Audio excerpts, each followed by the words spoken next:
Om Swastiastu, pemirsa Bali TV dimanapun Anda berada, kembali saya Nyoman Winata, redaktur pelaksana harian Bali Pos, menjumpai Anda dalam Bali Pos Talk. Kali ini saya akan mengangkat topik tentang akreditasi rumah sakit. Yang ini akan ada standar barunya atau pedoman baru standar akreditasi rumah sakit di Indonesia yang di-launching di Bali.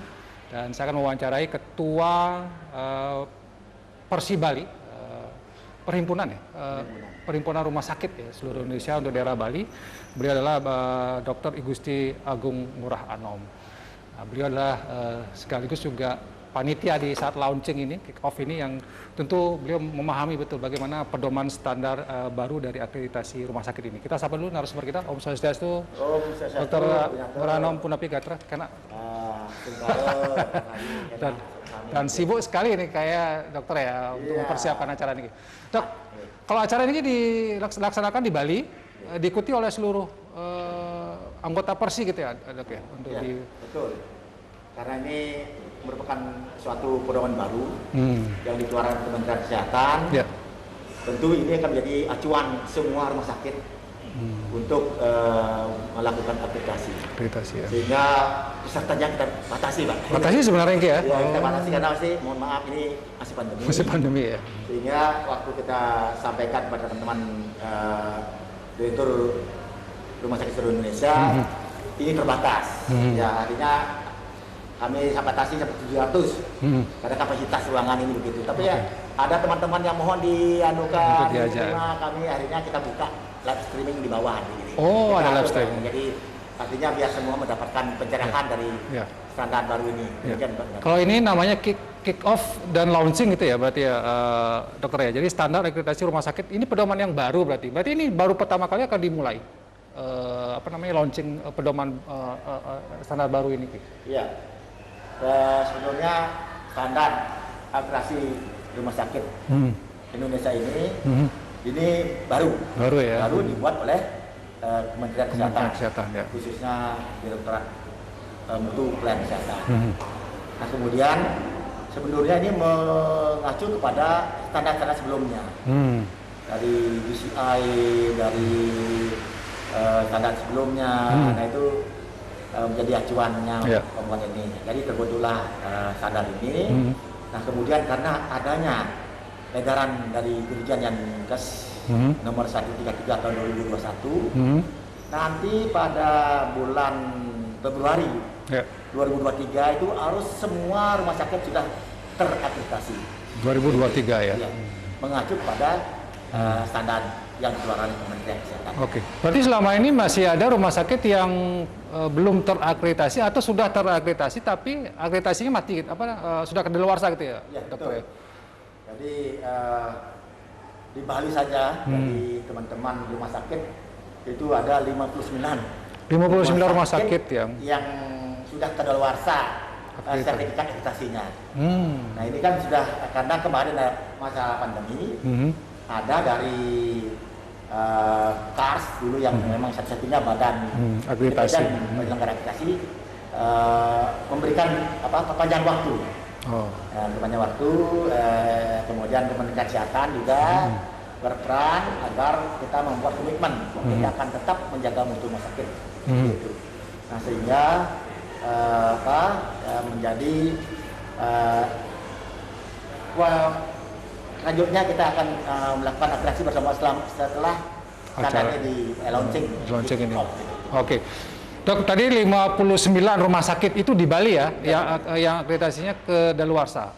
Kenapa bisa sampai kedaluarsa, Dok? Apakah karena memang situasi pandemi atau seperti apa? Apa alasan yang didasari? Itu satu, memang waktu pandemi kemarin kan tidak boleh kita melakukan on-site, tidak boleh kita melakukan kunjungan ke rumah sakit. Oh ya, karena kan masa pembatasan itu ya. Iya, ada pembatasan kerumunan masyarakat, kegiatan masyarakat itu kan PPKM itu menjadikan alasan kenapa kita buat dari KAS tidak boleh melakukan akreditasi. Nah, setelah itu adalah itu untuk menjaga tetap mutu rumah sakit terjaga.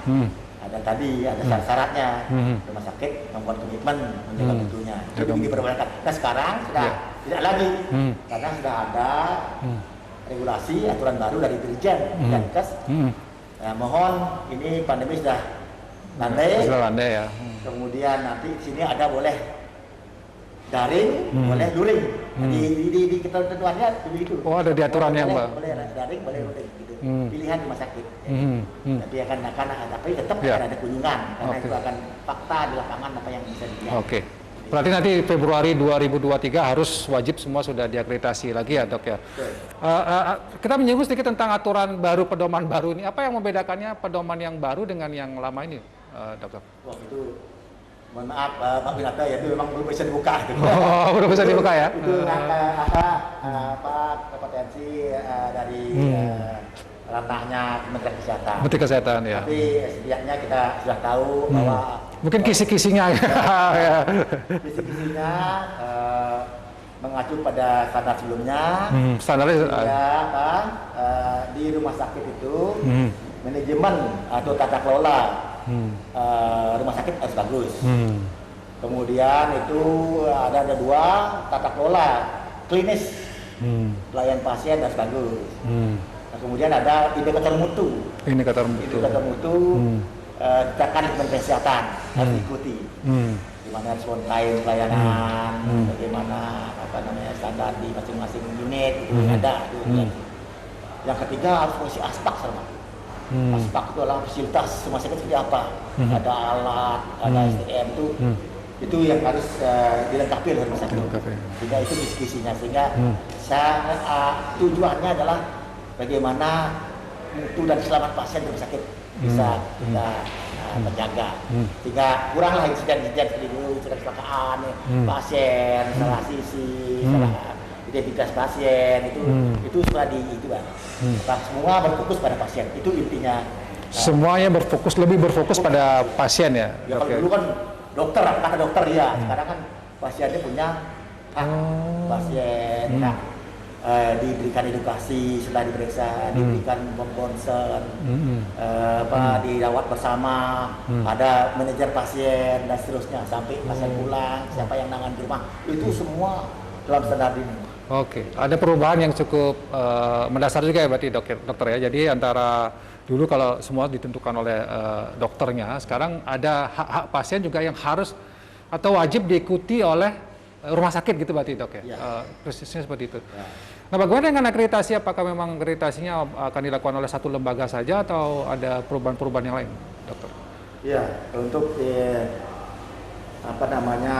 tidak terjadi salah satu saja yang independen ini dari Kementerian Kesehatan, tentu berdasarkan kebutuhan, berdasarkan yang akan melakukan akreditasi ini, sekarang sudah ada 5 tambahan. 5 tambahan. Jadi dulu ada 1, ada surat penunjukannya di Kemenkes, sekarang tambah 5, ada SK-nya dari Kementerian Kesehatan untuk melembagakan akreditasi independen ini.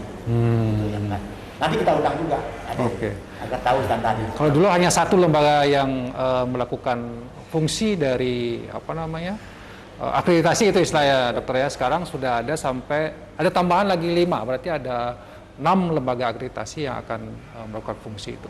Nah, kalau kita melihat sekarang sedikit melenceng ya dokter, tentang situasi pandemi rumah sakit sampai saat ini seperti apa dokter? Apakah memang sudah landai, sudah baik-baik saja atau masih ada persoalan-persoalan? Iya, kalau kita melihat data ya, terakhir kan positif rate-nya masih di antara 10-20 selama minggu ini ya.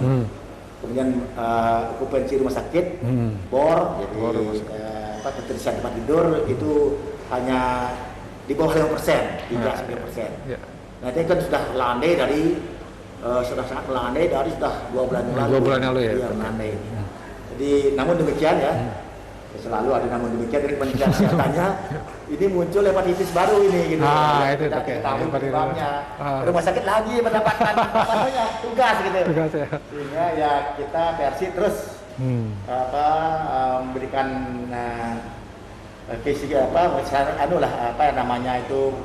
apa yang harus dilakukan, sehingga ada edaran-edaran kementerian, ada screening namanya, mohon lakukan screening atau pemilihan pasien. Ada pasien kuning, kita yang lebih mengarah ke jaundice lah, kuning kita tidak usah lagi ada nyeri ulu hati, kan banyak gejala-gejala tuh, nyeri ulu hati, pinjam mual dan sebagainya. Kita kuning aja sudah kita lakukan record. Jadi tinggal kita tahu apakah sudah sampai di Bali gitu semasa di penyakit ini gitu. Iya.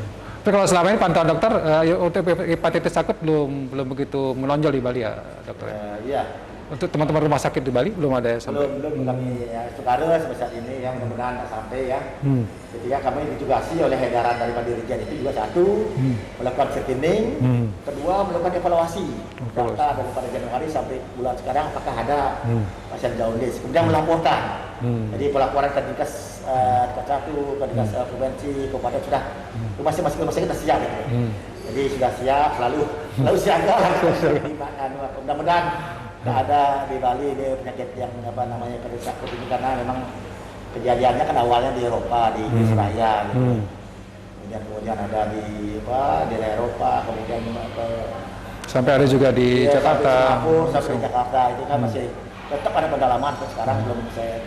Tapi kalau dari kesiapan rumah sakit, saya kira di Bali siap ya dok ya untuk menangani hepatitis akut. Tentu kita namanya koordinasi dengan ID juga dengan melakukan edukasi kepada masyarakat di fasilitas terdepan, di puskesmas sudah memantau juga diarahkan memantau seluruh Bali sudah memantau ini sudah ada screeningnya bagaimana caranya melakukan pemilihan ini sudah ada dan kemudian ini kan dilaporkan temu sementara ini mudah-mudahan tidak ada temu di Bali.